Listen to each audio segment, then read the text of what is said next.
Welcome back, Grow, Thrive, Inspire podcast fans. Thanks for coming back for more of Season 3 with the Grow, Thrive, Inspire podcast. On the show today is a very special guest and a friend of mine, an agent who got licensed in 1998 and was the youngest realtor in the board for several years. At the same time, she and the love of her life began Krantz & Associates and joined RE/MAX Lake of the Ozarks. Now, Krantz & Associates is one of the largest real estate teams at the lake, but also in the country within the RE/MAX organization. She holds her broker's license, a certified luxury home designation, serves on the hospital fundraising committee, and the Dream Factory.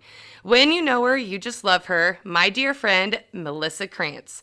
Mel, thank you so much for being here. I'm so excited to have you on the show again and to have your help to dive deep into this great Java tip today.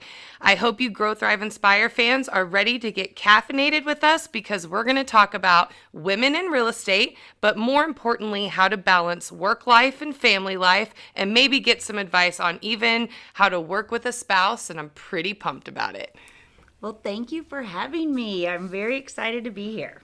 So, Mel, why don't we just start with you just telling us a little bit about yourself and just why real estate? So why real estate and kind of my background? Well, I grew up in small town USA, where seriously everyone knows your name. So it even came down to where I was normally grounded on Saturday morning because my mother would go to breakfast to this local diner every morning on Saturday and knew exactly what I did Friday night. So I was normally grounded. So you always want to make sure Friday night was worth it because I knew I was going to be in trouble on Saturday morning. In my small town, how I was raised, my grandmother had 2 different businesses. So that's probably where I get the influence of women in business.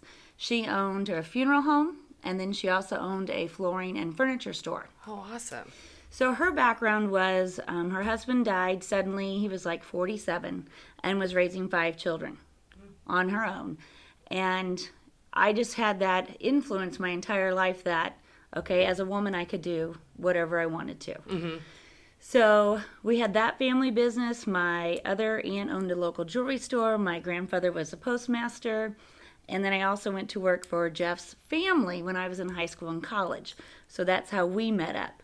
So I used to joke that we will get you married, we're going to get your mail, and then we'll make sure we'll get you buried, and we'll sell you the casket that you're going to go out in. So everybody knew basically who I was. But with it being a small town, I felt that there were some limits to where I could go in life. And I knew that I wanted to do something where I didn't have any ceiling on myself, and I wanted it to be full of opportunity. So where real estate kind of came in at, even as a small child, there was a local TV show out of Belleville, Illinois, every Saturday morning. So while most of my friends were watching cartoons, I was watching the home show. And I was absolutely fascinated about it. And I just saw so much opportunity. I've always been very ambitious, very competitive, yet, very happy. So my mother used to joke that I was the happiest child until probably I was a teenager. So that kind of led me to where I thought, okay, that was always in the background. But being raised in a small town, you were supposed to go off to college and then come back to your roots. Oh, okay. So I was kind of expected like, okay, you're going to go off, get your degree, and then you're going to come back and do something in the town, maybe take over one of the family businesses, be a teacher. It was something you're coming back to your roots. Well, that did not go like my parents thought. So I went off to college. I ended up meeting Jeff because I worked for his brother and sister-in-law. And so this guy here had moved to the Lake of the Ozarks. And I'm like, well, that sounds exciting. The first time I came to visit after many years, because we used to vacation here, I'm like, there's billboards, there's houses, there's boats. Forget Redbud. I'm out of there. Right. So I was in college. I actually transferred without telling my parents down here to Columbia College. So I just uprooted everything. Wow. Walked into their home on a Wednesday and said, well, I'm moving to the lake, and I moved on a Friday. Oh, wow. So I probably broke their heart in one matter, but they knew Jeff, so it was, they thought we were crazy, but we were just going to go for it anyhow. So I love that. So yeah, so that's kind of how I got to the lake. Okay, so you came down to the lake with Jeff, told your parents on a Friday, or you moved on a Friday, told them on Wednesday, and now you're here at the lake. So then what happened? So here I was at the lake. Jeff was already in real estate working at a smaller company, and I would help him on the side. So I would do some of his mailers. I would go look for sale by owners. And with his crazy career, because during that time frame, we had lost his parents very suddenly, within 3 weeks of each other. So it kind of changed where my goals were, because I was first in restaurant management. So at that time, I'm like, okay, I need to do something safe. So my mother was a teacher, and my father always worked downtown St. Louis. I'm not quite sure what he did for a living. I think he was probably a spy. Oh, wow. I've never figured it out, but no, my dad wasn't a spy. But that's what I think. So I decided, okay, I'm going to go in for teaching. And I was just miserable. The only thing I liked about it was really the children. And I loved the teaching part of it, but I did not like the politics of it. I didn't find it challenging enough, and I'm like, I need something with more freedom. So I decided not to finish my teaching degree and just jump in 110% into real estate. So I broke my parents' heart again. In fact, I asked Frank Christensen if he would tell my parents that I no longer wanted to be a teacher. I'm going to be a realtor. And Frank said no. Yeah. So I had to make that phone call. So we did do that, and they were, very supportive. They still think we're crazy, but that's okay. But for me, I've never been a fearful person. I'm a huge reader. I love Zig Ziglar. He's one of my mentors in a way. And to him, for fear, it's got two meanings. It either means forget everything and run, or face everything and rise. And I just decided, you know what? We don't have plan B. This is what we're doing. And I wanted to be in it 110% with Jeff. So that's when he joined RE/MAX, and I did as well. So that's how our career at RE/MAX started. Okay, and then when did Zach and Jake enter the picture? And Cassie, I mean. Well, when we first came to RE/MAX, we actually weren't married yet. Okay. We were engaged. So the first 6 months before we were married, I worked as Jeff's assistant. He actually fired me twice. But I said, you can't fire me. You're going to be married to me. Just cool off, and I'll be back in a couple hours. But we had Cassie in tow already. So Cassie was at that time about 5. So Jake and Zach weren't here yet. But it was already this family affair that we were all having together. So when we went to work, Cassie came with us. We had a little bed in the back of our office. She did coloring at the time. There were other agents that had children there. Reese's next door that had Pistols Plus. She ran around with Rachel all day. Oh, wow. She ran around with Sierra Grind all day. So it was just, she grew up in it. And it was just, I loved it because growing up in a family business, if we were sick as a child, I always went to my grandma's. Or my aunt and uncle also worked with her. So I saw the freedom that you could have your children involved. Oh, I like that. Yeah. So I'm like, okay, this is what we're going to do. Well, and that kind of gets me to my next question. So when you began and now currently, how do you balance it all? Like, how does it all work for you? The balance, well, we'll have to talk too because I work with my spouse. So there's a whole nother chapter on that. I think there has to be, immediately you have to set boundaries. And you have to be realistic. One thing I say to Jeff and to my kids all the time, it's just life is messy. You don't know what it's going to hand you. And that's okay. My personal goal is that I want to have a good life. So I have to keep putting good things in by reading, listening to inspirational podcasts like what we've created here. In my mind, my glass is always half full. And I just want to keep the positive things coming in constantly so I can go forward. But with being realistic, I think in business, and then if you want to even touch on like women in business, I think you have to know it's okay to say no. You don't have to say yes to everything. If when I say, I can't go do that, really what I'm saying to you is I'm choosing not to go do that. Right. Because there has to be some type of balance. And I think when you're in this business or any, business that you own personally, that you are the leader of it, you have to realize you're not going to be everything to everyone. Mm-hmm. You won't be able to. I tried to look at when raising the kids, because now Jacob is 21, Zach is 18, Cassie's going to be 30, and she's probably going to kill me for saying that. But when I was in that season of my life, because I think we're all in different seasons, I always looked at quality over quantity. And it was an effort for me just not to let society make me feel guilty for it. Right. I love that. Because I think we do that to each other. Mm-hmm. And we shouldn't. No, we shouldn't. Absolutely. It's very interesting to me because we don't always support each other. Mm-hmm. We're our worst critics of each other. So for me, raising the kids at that time, trying to set boundaries, I had to find a village. Mm-hmm. And I truly think it takes a village to raise a child. Me too. So I had to find people that were like-minded like me, other career-oriented women, other dads that were working that maybe were single dads, and put a group together and say, let's help each other. Mm-hmm. Because you can't be at every game, I can't do everything. Why don't we trade off? And then our kids know they have a full support team versus just one parent or two parents. Mm-hmm. So that was very important to me. And just realizing, I'm not going to be there for every little thing. Which is a tough realization to have as a parent and a mom especially. But yeah, you can't make everything work. No. And I think it's unrealistic to think that we can have it all the time. Mm-hmm. Mm-hmm. Because, I wasn't there for all of my kids' first steps. Mm-hmm. I didn't hear every word. But by gosh, I've seen a lot of steps and heard a lot of words, especially through those teenage years. I love that. Well, you had mentioned it too. I want to transition there too real quick, but tell me about working and starting a team with Jeff, your husband. Just hit on the husband part and working together.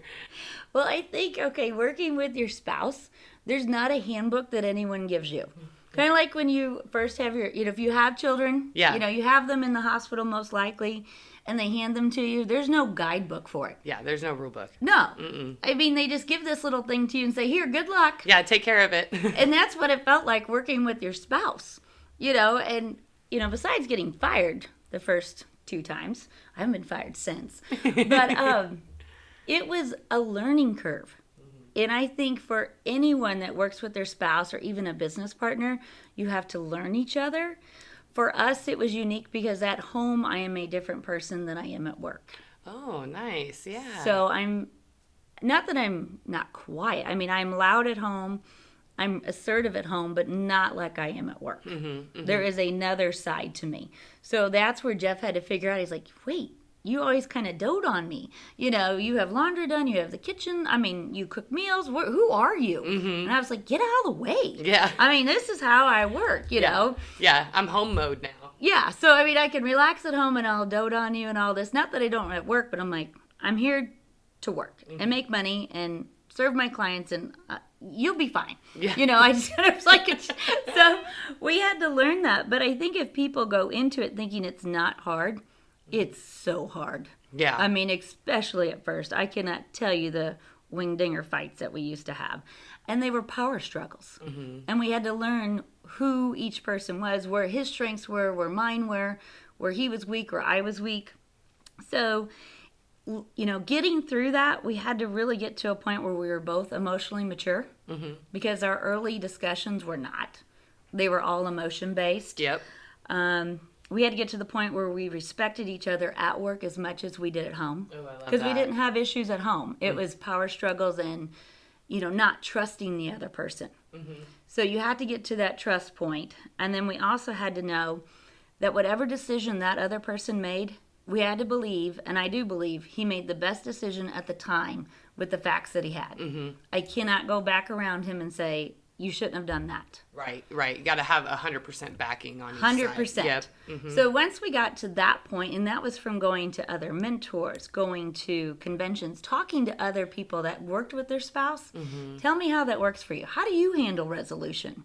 Reading books. We even did counseling with a business. We had a business coach come in, and we wanted them to fix our team at one time. And he said, your problem isn't your team. It's the two of you. Oh, wow. And that was like, oh, my gosh. Well, that had to have been a hard pill to swallow, too. Oh, very. We're like, no, you need to fix these people. And he's like, no, you two need to fix each other and fix yourselves.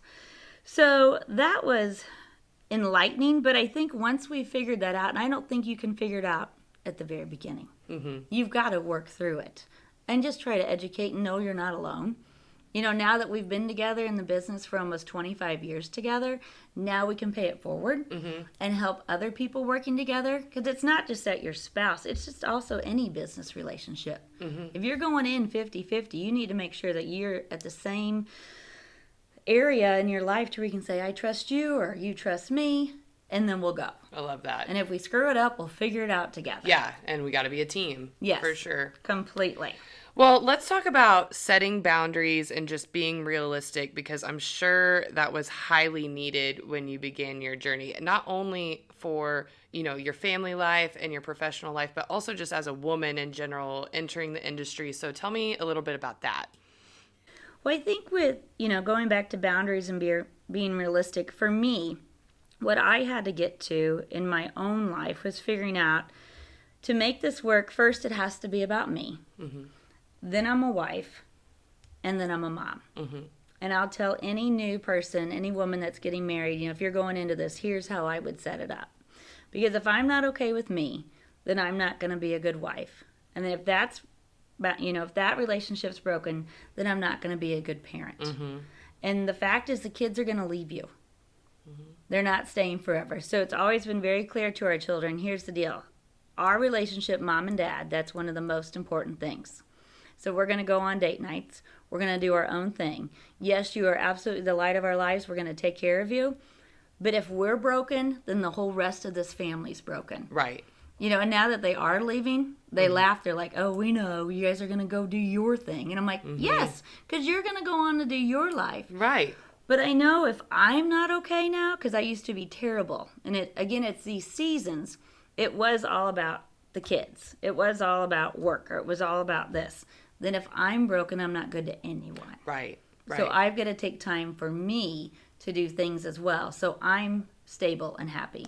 And then I can just pour out to everybody else. Right, because it goes back to, you can't pour from an empty cup, And I read a book one time that a coach had given me too, just about how when your cup is empty, it's impossible to give anybody else something. So you got to refill yourself first. Much like when you get on a plane, and they go through that safety thing. You got to secure yourself first before you secure the person next to you. Same concept. So I love that. I do. What have you found to be the most challenging? Oh, the most challenging.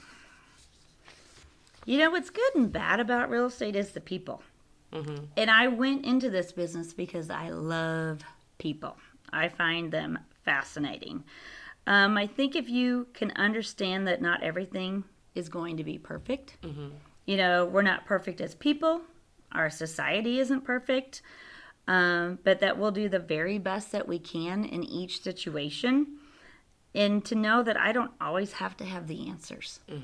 I used to always feel like I had to tell you, oh, I got it. Here's the answer immediately. Now I'm at a point in my life and can say, hang on, let me think about it. Let me maybe make a few phone calls to try to find the best answer for you. Ooh, I like that.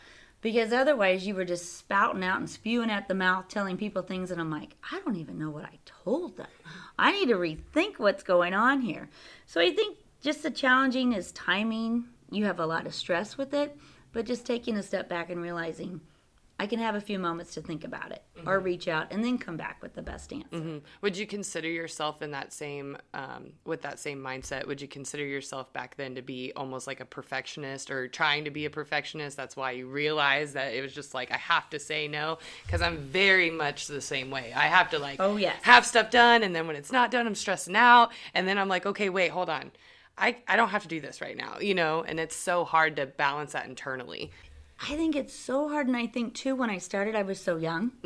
I was 21 years old when I started this.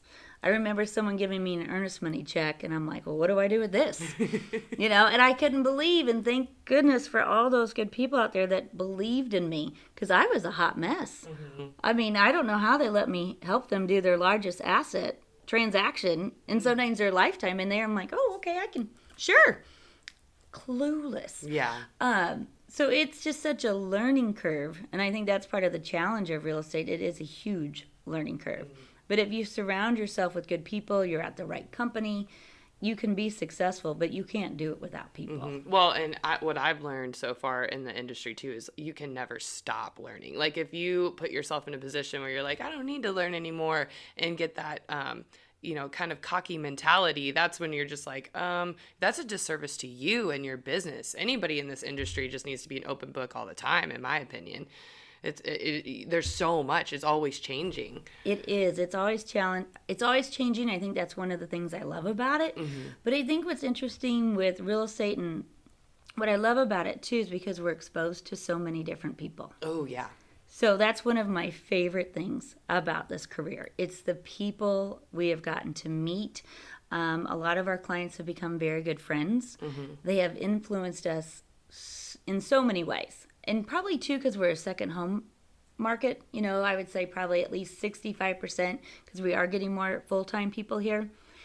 Their stories and advice and the opportunities, they have said, hey, we'd love for you to be part of this development.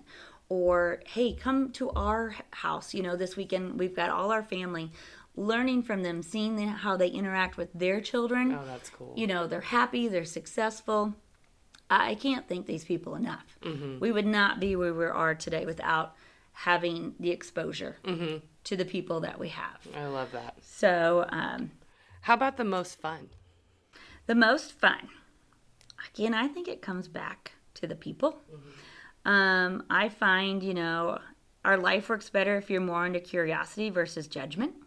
Yes. So every little thing I've learned from people, and because I think I'm so into curiosity, I always was that child of why. Mm-hmm. Why do you do that? Why are we doing this? And if you didn't have an answer for me, I was going to keep asking you why till I got it out of you. Mm-hmm. And I'll do that with my clients. Why did you buy this home? Mm-hmm. Why do you want to buy this one over here? Tell me your story. Mm-hmm. And then everyone likes to talk about themselves, I find. Yeah. So and if they are very successful, they want to tell you how they got there. Oh, I like that. Here's the books I would suggest that you read. Here's how I worked out this situation. Because as we've grown, it started with Jeff and I. We added team members, first administrative staff, then agents, and then we bought the company. There's no textbook that tells you how to run 110 agents along with staff. Mm-hmm. And, you've got to know taxes. You've got to know business things, filing 941s. When I first had to do my own payroll, I'm like, oh, I didn't learn this in school. I did not go to school for accounting, but you had to learn it suddenly. Mm-hmm. Or find who to help you. Mm-hmm. So when we went to our clients, they're like, oh, you need to call so-and-so. That person does this. Oh, nice. This one's your financial guy. Go call this one. So that's what helped us tremendously. And it's just the adventures. Mm-hmm. When we met certain clients, we went to lunch on a plane one day. Mm-hmm. Hey, we'll pick you up. How cool is that? I don't think I would have had that experience as a teacher. No, absolutely not. I wouldn't have been exposed on, here's how you build a condo complex. Right. Here's how you design a subdivision. That's cool. So because of the people, we've gotten to have every part of the real estate aspect, and it's just fascinating. Yeah. I am never bored. There's always a new project that we're working on. Or here's how you develop somebody that you can bring them up. Because I'm always going to root for the underdog. Mm-hmm. Because where I'm at in life was not the expectation of where I came from. Mm-hmm. This is polar opposite. This is not the norm. Yeah. If you were from a small town, you were supposed to go back to the small town and do this job. Mm-hmm. Well, I didn't do any of that. Well, that's what I love about your story is just how you were able to break that mold. And I feel like a lot of people get stuck in that mentality, and the fact that you were the person that didn't have fear overcome you and just busted through that ceiling. That's half the battle, I think. So I just love that topic. Has there anything that has been most rewarding to you? I think the rewarding part, it's hard to even know where to start. But I think where I get the most joy from is when I realize what a positive impact that I have on my clients. And seeing them achieve their goals. Mm-hmm. Even one story would be, I sold a home to a couple, and it was just a small little house outside of Camington, but it was the first home that anyone in their family had ever owned. Aww. So generational, they had been renting. Mm-hmm. So when I handed them the keys, they both started crying. Aww. And I'm thinking, my gosh, owning a home or owning your own property changes your wealth tremendously. So I'm thinking, my gosh, I have broken a cycle and created this whole new opportunity for this family, and it will go generational forward. Yes, yes. So, I mean, you have those experiences. You'll see them achieve their dreams. You know, a lot of people come here and say, it's always been my dream to own a lake home or to have a condo at the lake. And we get to help them make that happen. Yeah. Which is huge. And two, now, since we're in the ownership role of RE/MAX, I get to watch the agents and bring them up and say, look at this opportunity. The world, you know, is your ocean. What do you want to do with it? Yeah, that's so inspiring. The training and then helping staff, bringing them up. It's just awesome. Because, you know, I didn't get here by any means by myself. It's been the people that have influenced, you know, like Frank Christensen has been a huge influence. Jane Kelly has helped me tremendously. And I'll never forget Jane telling me, here's the deal, you have to pay it forward. And I said, got it. Yep. So anybody that we can help or that I can help, I'm an open book. And I probably share too much sometimes, so I'm trying to keep it really clean because I know it's going to be broadcasted. But I don't have I don't have anything that I'm not willing to share with you. Because there's nothing I've done that I feel that I should be ashamed of. And I'll absolutely tell you where I screwed up at. Like, this was a bad mistake. Don't go down that road if you don't have to. Go down this one because we've already screwed it up. Right. So to try to avoid that, but that's what people did for us. So that's what I want to do for others. I love that. I very much try to live my life very similarly, where if somebody does something for me, I try to pay it forward all the time, because I just feel like that's how humanity should be as a whole, just in general, you know, helping each other grow. You can never stop growing, so I don't know why people have to, like, hold it all in for themselves. No, like, spread that out. Law of abundance, you know? It doesn't make any sense to me. No, I want to share. I want to hear your story. So if you tell me yours, I'm going to tell you mine. And just have fun with it. Life is too short. For sure. I mean, I just want to enjoy it, because not every day is going to be a good day. Right, right. Not every day is going to be, you know, an awesome day. You just got to kind of roll with it. Yeah, absolutely. And get through it. So, like, even one thing I've got, you know, when you do have those bad days, I allow myself at least 7 seconds. That's all I get. I can throw a fit. I can cry. I can do whatever I need to. But then it's done. Then we're moving on. I'm going to have to adopt that policy. 7 seconds. You get 7 seconds. That's all you get. But get it out, and then you move on. So what would be some advice to other women and even men that want to be in real estate or might be considering real estate? I think if you're looking for a challenging career with no ceiling on your income, that this may be a perfect fit for you.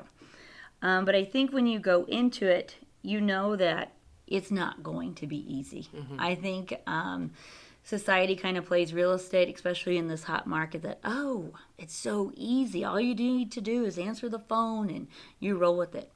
It's the most challenging thing I've ever done in my life. And I think this market is one of the most challenging I've seen in 23 years. So you need to be realistic and know that it's not going to be an overnight success. Right now you may sell a few houses really quickly. That's great, but you are going through the back end of it. It's a struggle, and it's not easy. So I think the public needs to understand, and we do a terrible job of conveying that to them right now. I agree. You know, when we send just listed postcards, our advertisements sold in 24 hours. Well, we might have gotten it under contract in 24 hours, but keeping that deal together for the next 45 days, it's unbelievable. Yeah, absolutely. And you're dealing with delays, and people are overwhelmed right now. So it is difficult. The fallout rate is huge. So in fact, I had a client the other day. She goes, oh my gosh, I'm so glad I didn't do for sale by owner. I had no idea what was involved and what you had to do. And I'm like, well, you put that in writing? Yeah. Because the world needs to know. No, it's true. Yeah, there's a place for us, and we can, you know, help you so much more through this, and not only get you way more, thousands of dollars in your pocket. You know, there is a place for us, just like there is the title company, the inspector. Everyone has a role, but I think we can be a huge asset to people. I do too, especially for the biggest asset that they typically have with their property being what is the determining thing in the transaction. You know, that's their highest investment.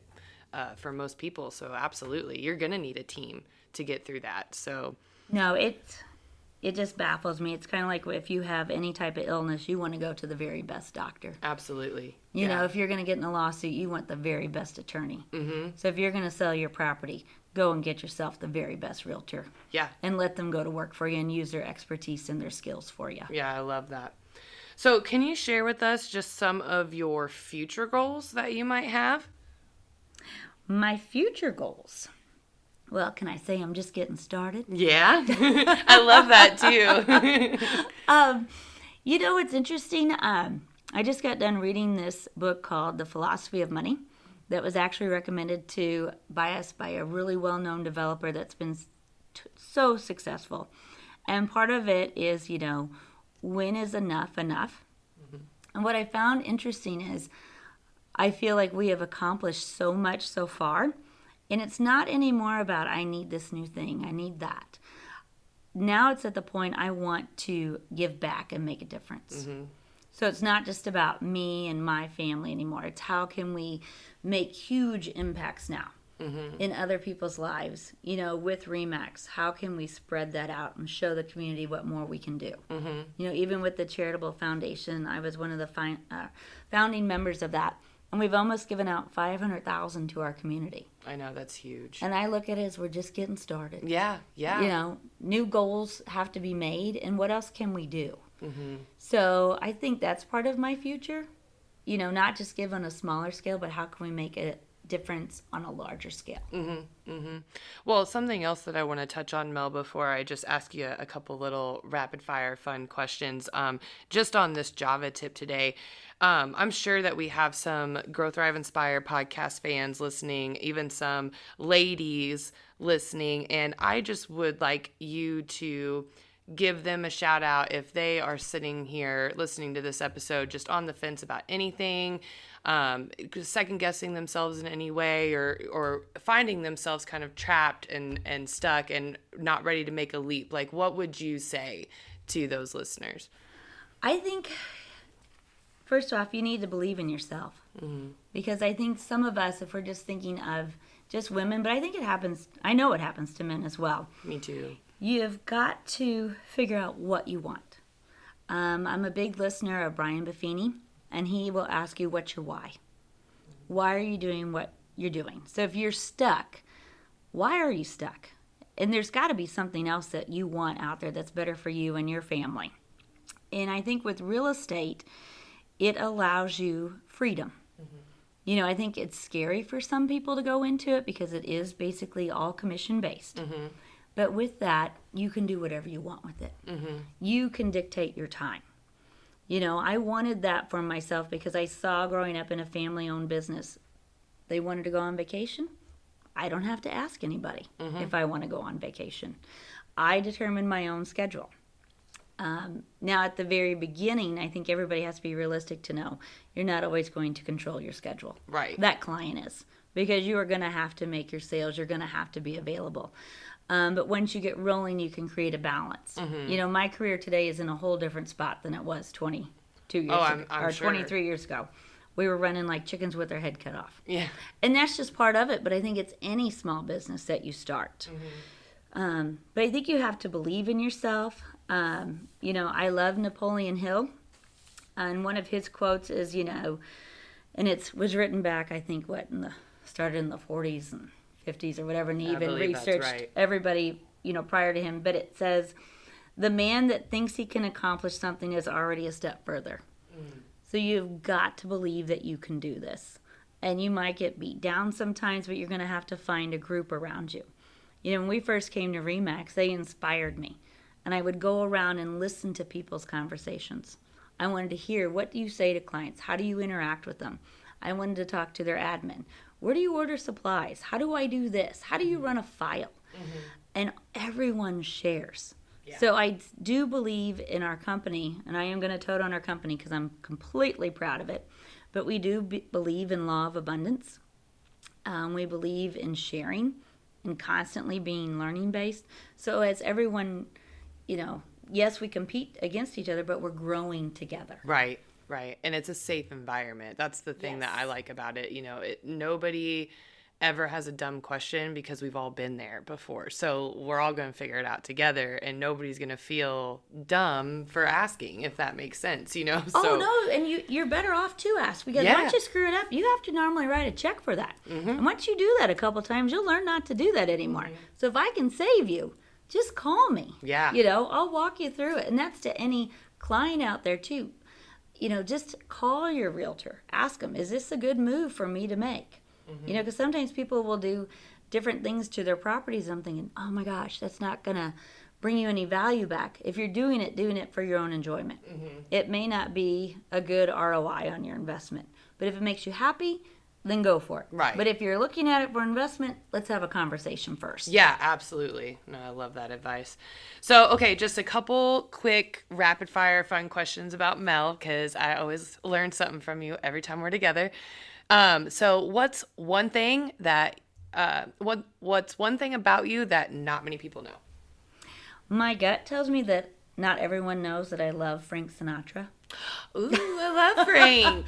I think I'm an old soul. Yes. So if you come over to my home and it's just me, you'll hear Frank Sinatra throughout the house, and I'll probably be in the kitchen cooking something, because I love to entertain. I am always going to be the gal that's going to throw a party, and I'm just in the zone.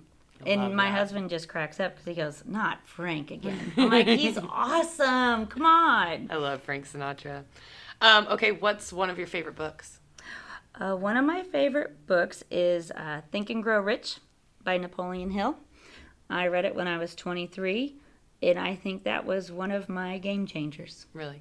I'll have to check that one. I haven't read that one yet, so I will have to read that one. I should have given it to you when you got your master's degree, because when you graduate, that's what I give you.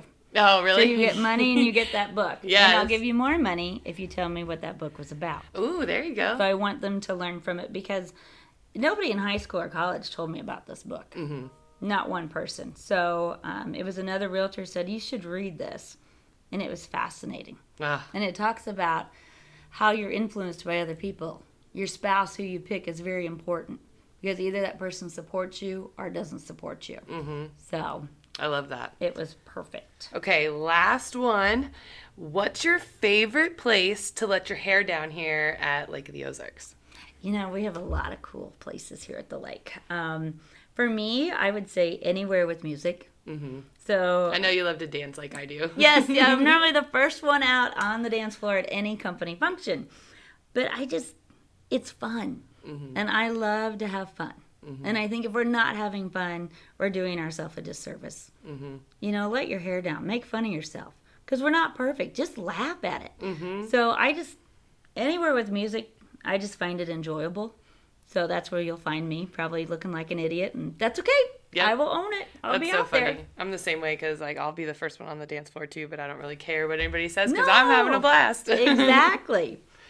Well, Mel, thank you again for being on the show today and bringing such tremendous value and inspiration to this tip. Remember, Grow, Thrive, Inspire fans, maybe take some of Mel's advice and don't let the fear of failure keep you stuck. Share us with those who love the lake area as much as you do. You can find us on Facebook, YouTube, Spotify, iTunes, Instagram, and now on 89.3 Key Radio in Osage Beach. And remember to always grow, thrive, and inspire, and we'll catch you next time.